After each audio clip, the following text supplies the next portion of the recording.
Hi, this is a tutorial for the InDesign exercise called Lions and Tigers and Bears.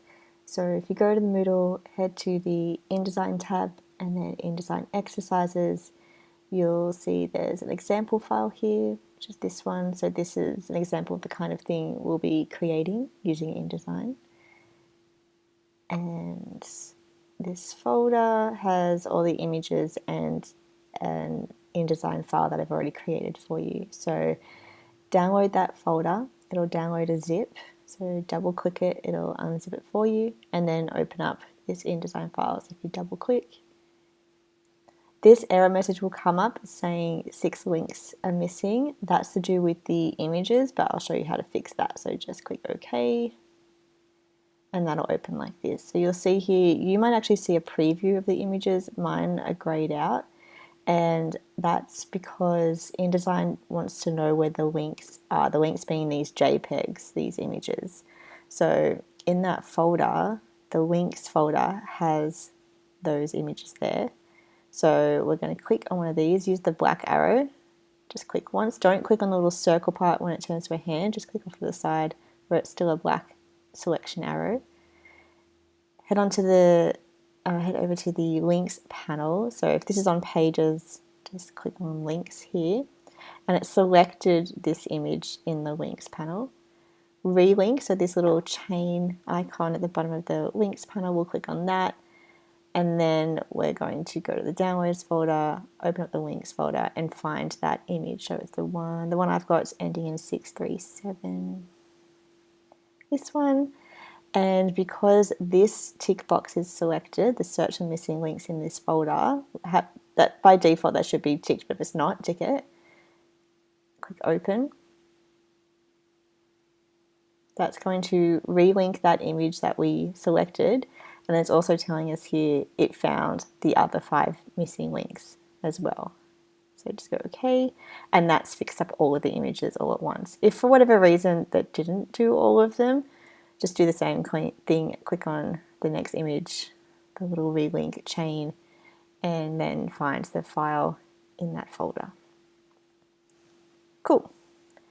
So this is what InDesign looks like. It's a little similar to Illustrator, a lot more similar to Illustrator than Photoshop. So we've got our page in the middle here. All these lines on the page so these pink and purple lines around the edge are the margin lines. This file I've created 2 columns. So these 2 lines in the middle are the gutter, which is the space between the columns.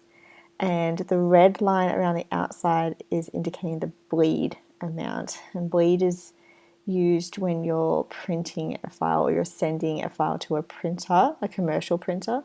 They will want bleed on the file. It's to do with when color or image goes to the edge of the page. You actually extend it out past the edge of the page. This has got 3mm set, so we'd extend it 3mm to that red line, and that's because when they use the guillotine, so if you're getting 1,000 copies of this poster printed, when they print and guillotine them, there can be a little bit of movement during the printing, there can be a little bit of movement when they're stacking the paper, and there can be a little bit of movement when they're cutting.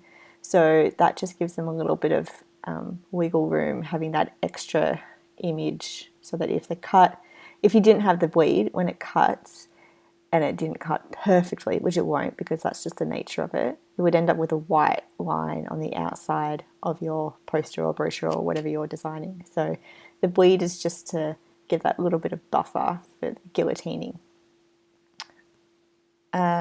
Okay, what else? We've got the toolbar on the left here, as always, similar to Illustrator. So we've got our selection tool and our direct selection tool, which is something we don't have in Photoshop. So we've got those back. The top has your control bar, very top is your menu, and along the right hand side we've got all our panels. So I've got my workspace set to typography. So if you can also set your workspace to typography, that would be great. So that's just clicking on the top here, or you can go into Window, Workspace, and then select typography. And then you'll get your panels looking like this, or down the side, or similar to this at least, the same sets of panels. Alright, I think that's all I need to explain before we get started. So we've got some images that I've popped in here for you and some text boxes here. And so this exercise is just going to be playing around with putting things into position, changing the fonts. We're going to add some color boxes and changing the shape of the frame that the image is placed in.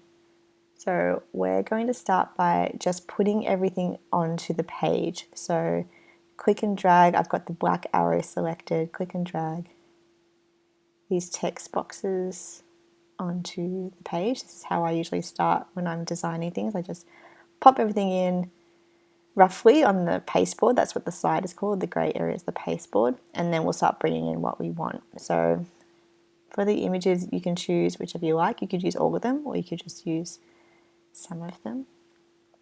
So I'm just going to drag these three. When you're dragging the images, again, make sure you're dragging on kind of the outside edge. If you drag in the middle, it moves the image inside the frame. It doesn't move the whole frame. Just undo that. So make sure you're click and dragging on the outside corner. Stay away from this circle in the middle. It's helpful sometimes, but when you're starting out, it's really easy, or even continuing on when you get better at InDesign, it's really easy to accidentally click on that center bit of the image, and then you think you're moving the image and you're not. Or you think you're moving the frame. Okay, next I'm going to zoom in a little bit. So you can use the keyboard shortcut spacebar and command, or spacebar control, then click and drag or click to zoom in. Then I'm going to make these text boxes fit to our column. So whenever you're setting up margins and columns, and we call this kind of like a grid, make sure that you're actually utilizing it. There's no point having these lines here and then deciding, oh, I'm just going to put things wherever I like and not line them up to anything. Oh, see how I accidentally grabbed that? So use the grid, use the guidelines, use the margins. So this text box, I'm going to resize to the width of this column. This text box I'm going to work on a bit later. So let's just do the text boxes first.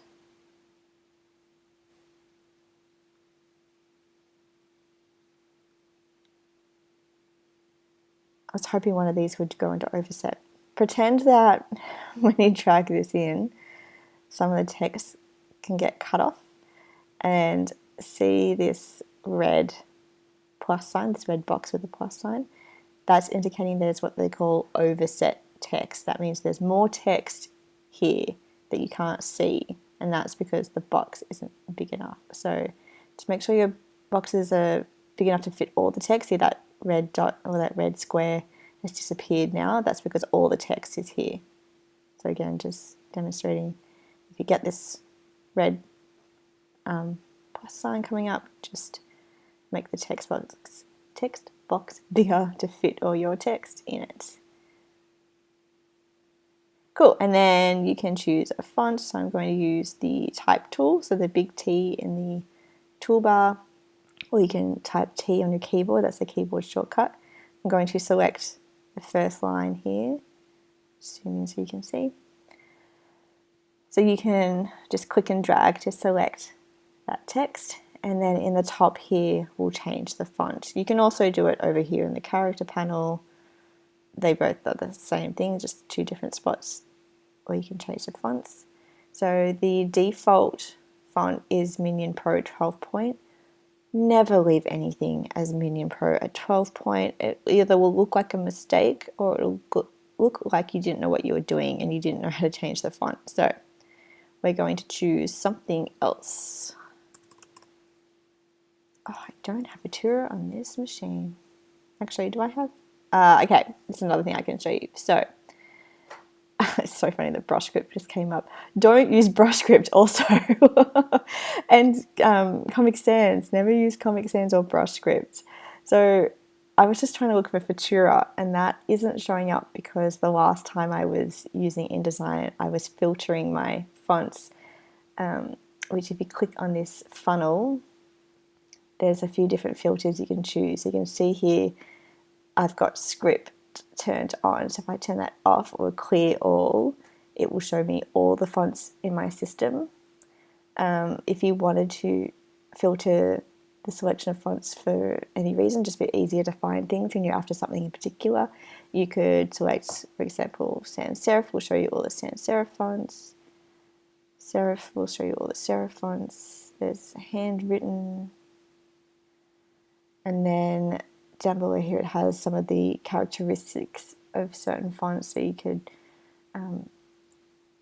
choose different things depending on if you're looking for something in particular, or just clear all or don't have anything selected will show you everything in the system. So now when I try to type in Futura, it does come up. So that's the tricky thing too, is if you've got a filter selected and then later on you're looking for something else like I've just done, it won't show you fonts outside of that filter.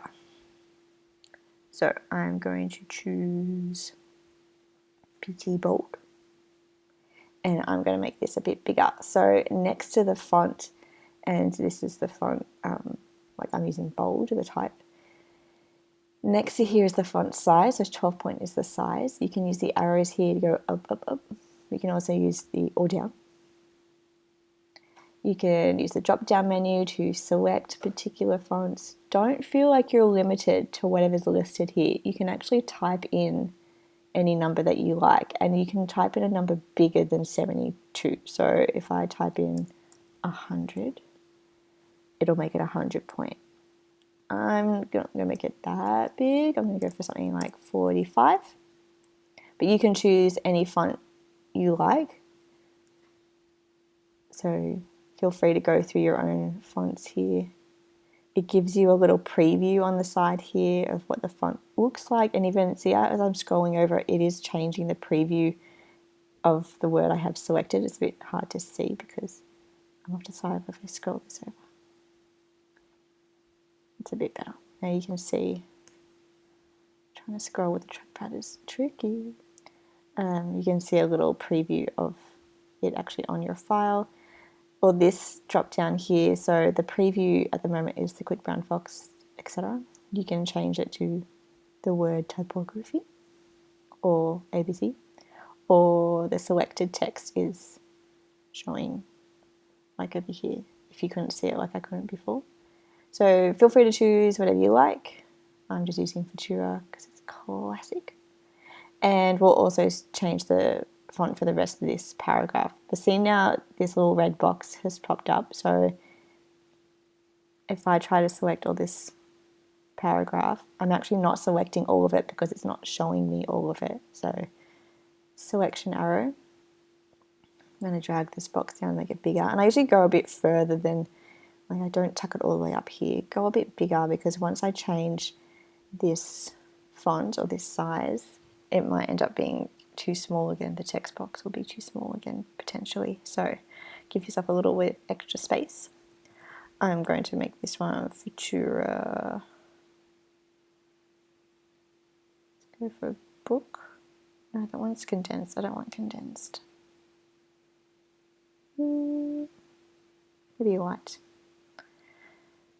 And now that's been applied, I'm actually going to make this bigger as well, because this is kind of a poster. See, I've gone too big again. Make this text box bigger. Cool, and now I'm going to do the same to the other text boxes.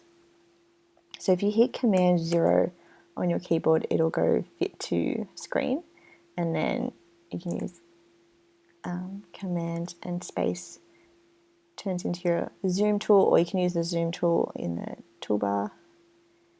Type tool, select the top, and actually I'm going to move over so I can see the rest of this. Instead of trying to remember what this was, or I can select it and then it tells me, and then remember that and then try to copy it to apply to here, you can also use the eyedropper tool. So before you select anything, I'm going back to the selection arrow, just deselect everything. Make sure your eyedropper tool is in front. I think by default the color theme tool is on top, so just right click or click and hold, select the eyedropper tool, then go back to your type tool, click and drag, select the heading for this one, the top line, then your eyedropper tool. You can hit, if you hit, actually don't hit the keyboard shortcuts when you're using the type tool. So if I hit I, which is the keyboard shortcut, it will type it there. So I'm just going to undo that. So just be really careful when you're using the type tool and you tend to use keyboard shortcuts. You can be affecting your type accidentally. Like now if I wanted to like move myself around the page, which is usually a space bar keyboard shortcut, I'm just going to type in spaces here. So I'm just going to undo that. So just be aware of that. You might end up with some extra spaces or extra little keys or little letters in here from keyboard shortcuts that you were using when you had the type tool activated. Okay, so I've selected that with the type tool, eyedropper tool, and then click on the type that I want to copy the characteristics of, and that applies it to that selection. So same thing for the rest of it. I'm going to go text tool. Actually, first I'm going to make this text box bigger. Now type tool.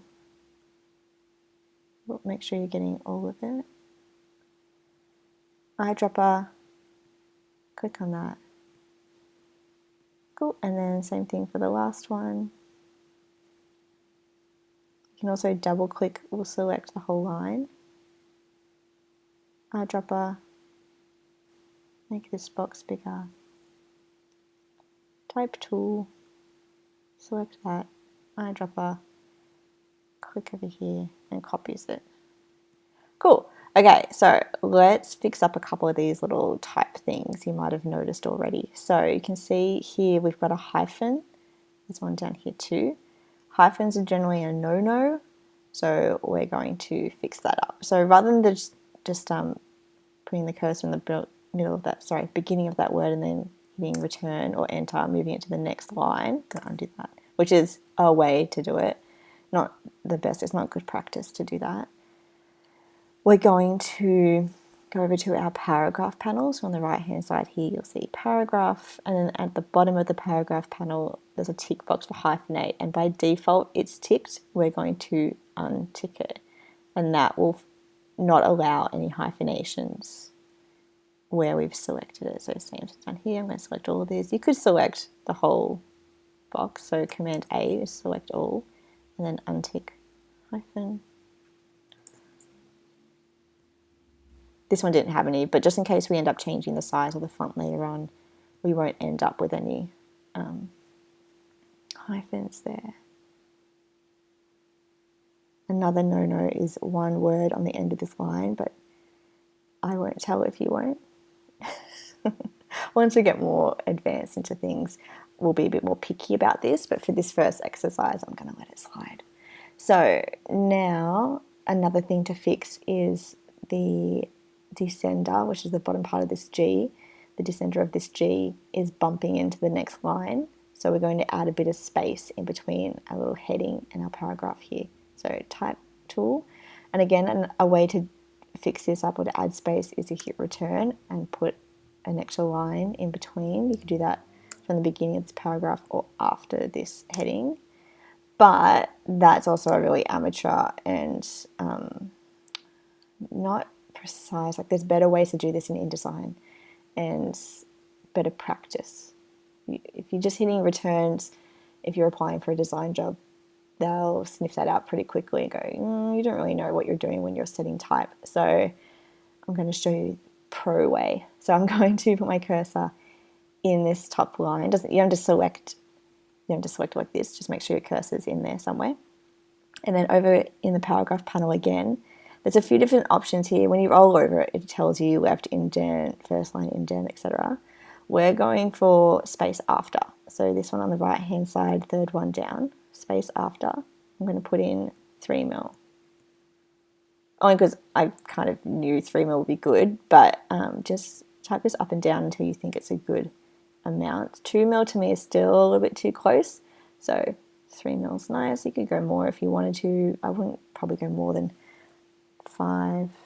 So I'm going to put 3 for mine. It might change for you or be different for you depending on what font you're using.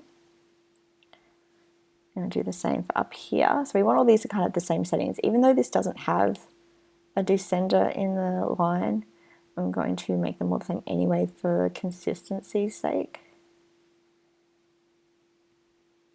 Cool, so now they've all got 3 mil space after. Command 0 to view my whole screen just to see what it's looking like so far. Now let's look at the images. So the images by default, when you first place them in, come in this rectangle frame. So this rectangle box. Okay, we're going to change the shape, but first let me talk about the difference between the frame and the content or the image. So when I've got the black arrow selected and I click on this, I'm clicking the frame. So that's when the whole thing moves. If you try to resize this, so if I'm dragging from the corner, it doesn't resize the image, it's only resizing the frame. So see how that's just changing the frame? If you go too big, you'll also see extra white space where it goes past the image size. I'm just going to undo all of that, which is actually a really handy way to crop your images in InDesign without having to take them back into Photoshop and crop them. You can just, like, say I want this to be square, for example, or I just didn't want that much top and the bottom in there, I could just drag the frame, just suit. Be careful with if you've got, see, I'm not cropping it that much. If you had a whole big image and you were cropping it in InDesign, just take note that the information of that file is still in there. And when you save a PDF, it might end up really big because you've got this whole image, but you're only seeing part of it. So if you had a really big image, especially if it was a PSD or something that's high in memory, it would be worth saving a duplicate, a new version, and then changing it in Photoshop and then bringing that into InDesign just to save that extra file size. But for what we're doing here, this is totally fine to do. And then so the black arrow is changing the frame, like I said. And then the selection arrow, the white arrow, if I click on that, see how that changed from, it had a red outline, now it's got a blue outline. That's moving the content or the image within the frame. So that's kind of the same as when I'm on the black arrow and this donut pops up and it has a hand. That's doing the same thing. And also you can click and drag and resize that. I'll be careful with that. Always hold the shift so you're keeping your image in proportion, because it's really easy to take your images out of proportion like this. Go back to the direct select. And that's another kind of faux pas that don't squish your images just to make them fit where you want. Do a better job. Get Photoshop to add an extra space if you need to, or adjust it differently. If you've done what I've done and just sort of smush this around and you're like, oh, I forget how to get it back, or don't know, like, did that look right? Did that look right? And you try and remember what the original looks like. At the top here, it says the percentage of the horizontal and the vertical. See here it says scale Y percentage. So I'm going to unlink these. At the moment they're linked, so if I change one, the other one will change. And then if I put in, say, 12 to both of them, now I know that that's back into proportion. So at the top here, that's a good way to tell if you've smushed your image or not. Okay, another couple of settings with the frame. So I've got the selection arrow.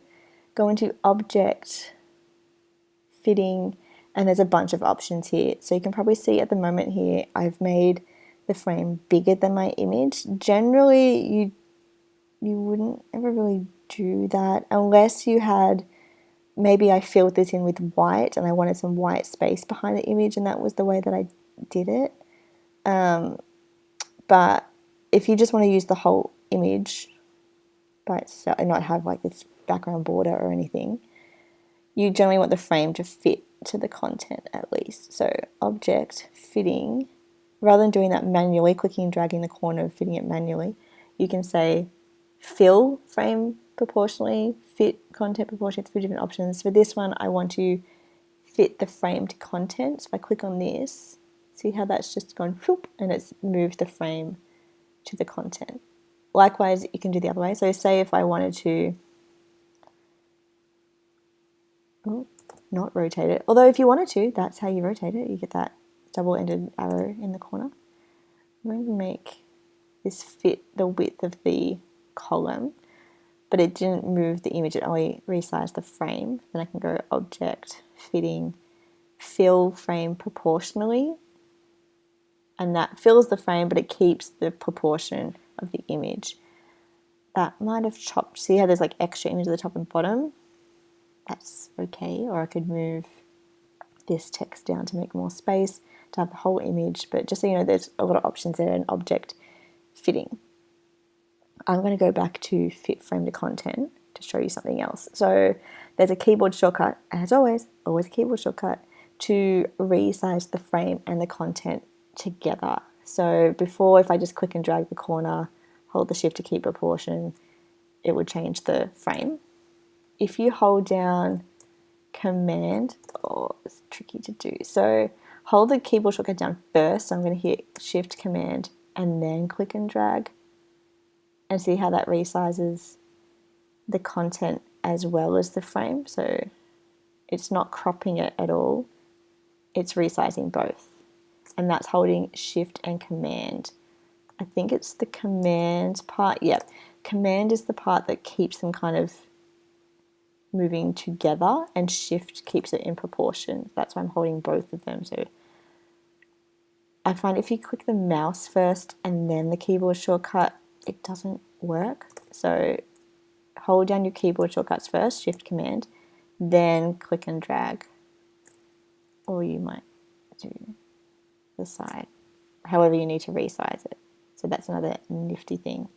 Another cool thing is changing the shape of this frame. So at the moment, like I was saying in the beginning, it's this rectangle. Go into Object, Convert Shape, and then there's a whole list here. So if you wanted it in a circle, that would go to ellipse, and then to make it a circle, you would resize to be a circle. If you wanted a rounded rectangle, so that just goes rounded corners. Another way to do rounded corners, I'll just undo that, is Object, Corner Options, and it actually gives you a lot of different corner options, but one of them is rounded, and then you can actually type in, I'll put preview on so you can see. You can see how the higher I go, the more rounded it is. So that's another cool thing. You can also choose bevel, invert round. There's a few different things here if you want different corners. So this is just changing the corners of the frame. I'm just going to cancel that. But there's also that shape called rounded rectangle or triangle. It puts it into a triangle, all kinds of things. So I'm going to make mine a ellipse, and then I'm going to take note of the width here. I'm going to copy that, Command C, and paste it into the height. Hit Tab or Enter, and now I've got a circle. And then if I wanted to change the way this was cropped, I've just selected the direct selection arrow, and then you can use the arrow keys on your keyboard to move it up and down, left and right. I wouldn't do left and right for this, because see how then you get this white area because the image doesn't go out that far. And then we've got a lovely lion in a circle. I'm just going to resize this so it fits the column. See, I've got a bit of a gap here, so holding down my keyboard shortcuts first, Shift and Command, click and drag. Let go of the mouse first whenever you're using keyboard shortcuts. And let's do the same for the tiger. So I'm going to move this over, hold down Shift Command, size it up to fit the size of the width of the column, Object Shape, Ellipse, and then I want the width, copy, paste. Make sure this is unlinked. If you had this linked, it changes both of these in proportion to each other, but I don't want them to. And then see here I've got these gaps at the top and the bottom. I'm going to use the white arrow. Click and drag. If I hold, I'm holding the Shift to keep proportion, but if you also hold down the Option or the Alt key, it will move both sides. See how when I don't have the option selected, I'm just moving it from the bottom up. If I hold the Alt, it also moves the bottom with it. Moves both sides. I'm just going a bit bigger than that. so I can get this lovely face. I kind of want similar cropping to this. See how close we are on the lion's face here. I'm trying to match that. Another thing here is just compositionally, he's facing to the outside of the page, whereas I want him to face the text. So you can either have the selection arrow or the direct selection, doesn't really matter. I'm going to click on the image, right click, or you can go into the object menu, transform, flip horizontal, and that'll flip it around. If that, when you flipped it, sometimes, see it goes whoop, and it goes into a whole different spot. That's to do with this. So I'm just going to undo that. I always like the reference point when I'm flipping things to be on the center so that it's flipping around the center point. The second time I did that, it was flipping on the left corner, and that's why it flipped off the page. So if I forget what the default is, it might be top left. It's not center, the default's not center. I don't know why you think it would be. Anyway, Adobe playing with us again. So yep, just check that's on center. You can also right click to find that transform menu, flip horizontal. If you click flip vertical by mistake, it just goes the other way.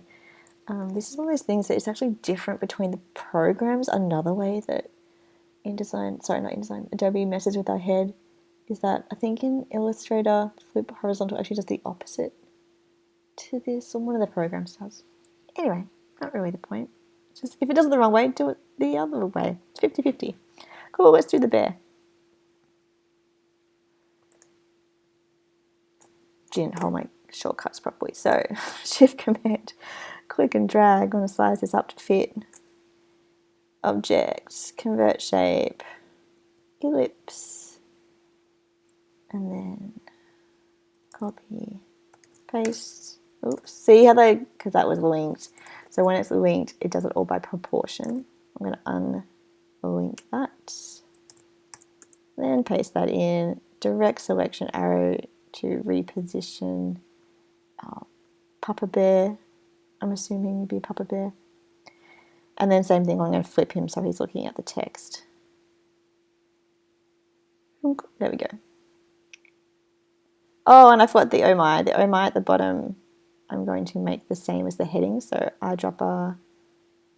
And then you'll see here it just does not fit in that text box. Make it bigger. I'm going to put that here.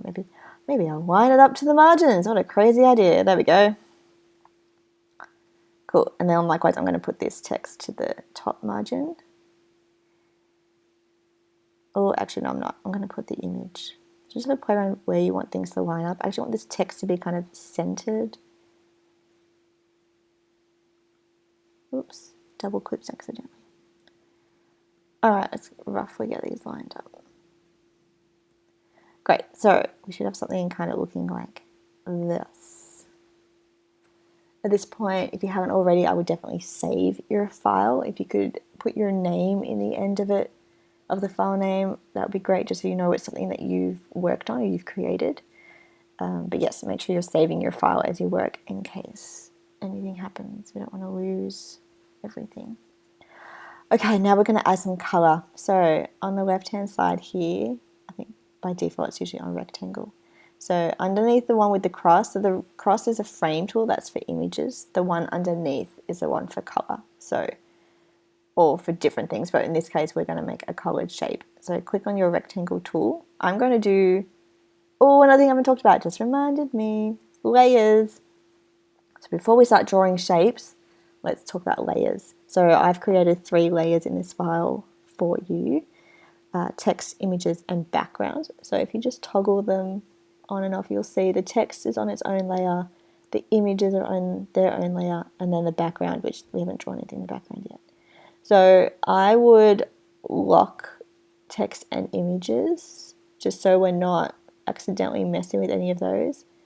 Click on the background layer, and now I'm going to draw a shape. We've still got the rectangle tool selected, and I'm going to do a background to fill the whole page. By default, this looks like it did nothing. By default, it has a no fill and a black frame. If you click on swatches on the right here, I'm just going to click and drag, make that bigger. So you can see here it's got no fill and it's got a black border or a black stroke. I'm going to turn the stroke off and I'm going to put a grey fill, so I'm going to choose black. Don't ever select registration. It's see on the roller it says prints on all plates. That's a printing term. Plates are used in offset printing. So it's another printing thing. It's 100% cyan, magenta, yellow and black, and it's used for things like crop marks and targets and different printer marks. I know it, like if I just click it here, it just looks black. It's not just black. And if you send something to your printer that has registration, especially something like this, you have like a big solid, oh, they will not like you. It actually probably wouldn't, it might not even go through their pre-press. Oh, it might, depends. But it's because it's 100% of all their inks. There's so much ink on a page, too much. It's too much ink on a page.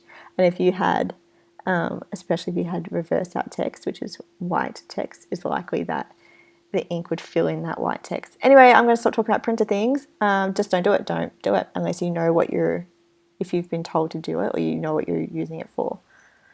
I'm going to change the tint here. So instead of 100% black, I'm going to change it to, what's 50 look like? Let's go a bit darker. 70.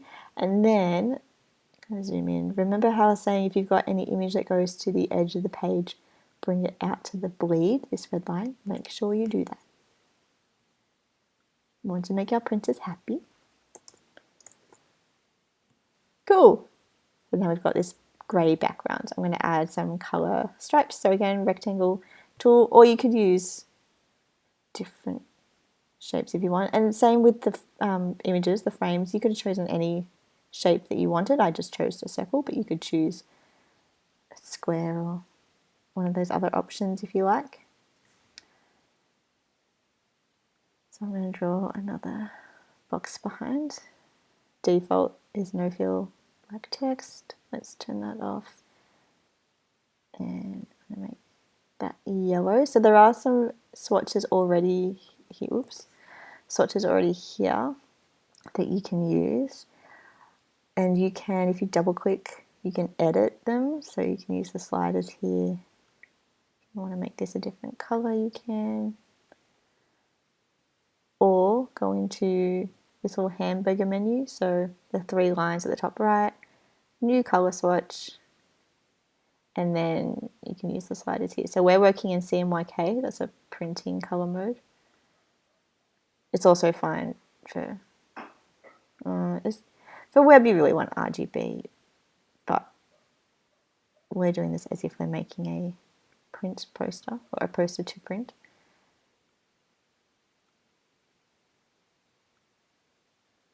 I'm going to make this green like that. So just fiddle around till it's something you like the look of, and then OK. And it's added that swatch into the bottom here, and it tells you the CMYK values. Double click, that's because this is ticked the name with color value. If you untick it, you can name it something or whatever you like. I'm going to leave it as the CMYK values, and then I'm just going to click and drag this. You'll see that when I was dragging, the smart guides come up. So when that aligned, I'm dragging this down. When it lines up with the center of this circle, it gave a little indicator, that green line. So that's nice. Just fix this up. And I'm going to do the same thing for the tiger and the bear. So instead of drawing this from scratch, I'm going to click, drag, hold the Alt key will duplicate it, and if you hold the Shift, it keeps it in line. And I'm going to drag it till I get that alignment line, so that green line. Let go. But I'm going to change the color. So over here, I'm going to make a new color. Let's make a mustardy orange.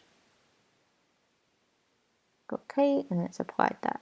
The other good thing in InDesign swatches, which is a little different to Illustrator. Illustrator, if you made it a global swatch, it would do this, but by default, InDesign, if I double click on this and then edit this, because that green is applied to that shape up there, I've got the preview turned on so you can see.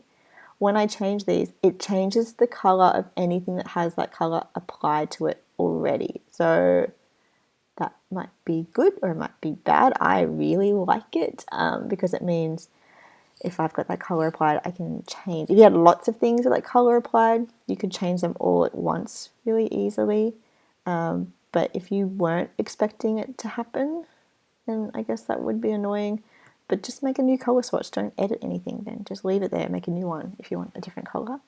But yeah, if you want to change colors, just know that when you change the color in the swatch panel, it will change those colors in the file. Let's do the bears. Click and drag. I'm holding Shift and Alt. And I'm going to make this one a blue. So I'll show you what it looks like if I do a default. Double click. Change this one a little bit. Go OK. And there we go. So while we're talking about colors, you could also change. Oh, I was trying to select the type, but it's locked. Hang on, let's just go back to our layers. I'm going to lock the background and then unlock the text. Type tool, you could change the color of the type as well. So if I want that to be white, I'd select paper. So in InDesign, white is called paper because generally when you're printing, you wouldn't be using white ink. So it's reminding you that anything that's white in your document is actually the paper color. So if you printed this on a colored paper, that is what the white in this document would look like. So if you printed this on yellow paper, that would actually be yellow, for example. And do the same for this. Cool. And then if you wanted to, I'm going to unlock images. If you want to add a stroke to the picture frame, that's something else you can also do. So just remember that whatever's in front is what's being affected. So I've got the fill in front here. I'm going to select the stroke, bring it in front. So now I can put in paper. I'm going to make a white stroke. And then if you go to the stroke panel, that's where you can change the thickness, or you can make it a dotted line, a dashed line, double line, all these options. I'm going to stick with the solid line. And I'm going to do the same. What's that point size? 4 point. If you use the eyedropper here, I don't know if it does it. Yeah, see how it also does the zoom? So I'm just going to undo that. What happened there was, I think it mimics the zoom. Is that right? That doesn't make sense. Not sure. Either way, it doesn't do what I want it to do. So in this case, I'm just going to go 4 point, do it kind of manually. There are things with like image object styles that you could apply, which means you can make a preset kind of. Same with the text. So with this, we were using the eyedropper to copy them, but you can also make paragraph styles, which we'll get into in another project. This is just a little introduction. But if anyone was wondering, like, why aren't you just using paragraph styles? Because we're just starting. Okay, so now I'm pretty happy with how this is looking. Feel free to make any other adjustments that you like. One more thing I wanted to show you is see how this has got a whole lot of boxes. Like it's showing me all the guidelines, all the margins, all the text box borders, all the image borders. If you want to have a look at it kind of plain, or what it would look like if it printed, if you hit W on your keyboard, it goes into this preview. So that's giving you a look at what it would be like if you printed it, or without. It's just not showing all these extra little marks. If you roll over, they pop up again. But click W again on your keyboard, brings them back up. So it's good because then you can see everything on your pasteboard on the side, but on W, when W is active, it turns all that off. Then sometimes you'll notice things, oh, that doesn't line up, oh, that looks a bit wonky, and then you can fix things up again. So W to go back to normal mode. I think that's everything I want to show you. Make sure you save your file. So this was just playing around with text boxes, image frames, colors, color frames or shapes, and just a little intro to InDesign. So have fun with this. Thank you so much, and I'll see you next time. Bye bye.